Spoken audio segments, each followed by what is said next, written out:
ప్రపంచంలో USA, Europe, China, Japan ఎలాంటి top countries చూసుకున్నా ఈ అన్ని టాప్ కంట్రీస్లో ఉన్న బంగారం కంటే మన ఇండియన్ ఉమెన్ దగ్గర ఇంకెక్కువ బంగారం ఉందండి. అక్షరాల 25,488 టన్నుల బంగారం మన కంట్రీలోని మహిళల దగ్గర ఉంది. అంటే మన ఇండియన్ ఎకానమీకి ఒక పెద్ద బ్యాక్ బోన్గా మన ఇండియన్ ఉమెన్ దగ్గర ఉన్న బంగారం అని చెప్పుకోవచ్చు. సో మీరు బంగారం కొనాలి అని అనుకున్నా, మీ హస్బెండ్స్ ఒకవేళ మిమ్మల్ని నిరుత్సాహపరిచినా మీరు ధైర్యంగా చెప్పొచ్చు, ఈ కంప్లీట్ కంట్రీనే మీ బంగారంతో నడిపిస్తుంది, ఈ కంట్రీకి ఎకానమీయే మీ బంగారం ఒక ధైర్యం. సో మీరు ఏదైనా ఇంట్లో ఒక చిన్న కార్యం, ఏదైనా ఒక యాక్టివిటీ కానివ్వండి, ఒక కొత్త బిజినెస్ స్టార్ట్ చేయాలన్నా ఎంతమందికి తెలుసు మీ బంగారమే వాళ్ళకి ఫస్ట్ ఇన్వెస్ట్మెంట్ ప్లాన్గా ఉంటుంది, మీ బంగారమే వాళ్ళకు ఒక బ్యాకప్ ప్లాన్గా ఉంటుంది. సో ఈ బంగారం వల్ల ఎలాంటి నష్టం లేదండి.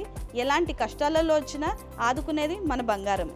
మీరు సెలబ్రేషన్స్కి వెళ్ళినా మీకు విలువిచ్చేది ఈ బంగారమే, మీకు ఏదైనా సక్సెస్లో తోడుగా ఉండేది కూడా ఈ బంగారమే. We Mukunda Jewellers is very proud of every Indian women who's trying to buy jewellery.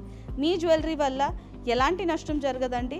మీకు అదొక ఇన్వెస్ట్మెంట్ ప్లాన్గా రేపు అది రూపాయి విలువ పెరిగేదే కానీ తగ్గేది కాదు. We Mukunda Jewellers salute to every women. మా ముకుంద నుంచి పూర్వి కూడా రాబోతుంది. Please bless us.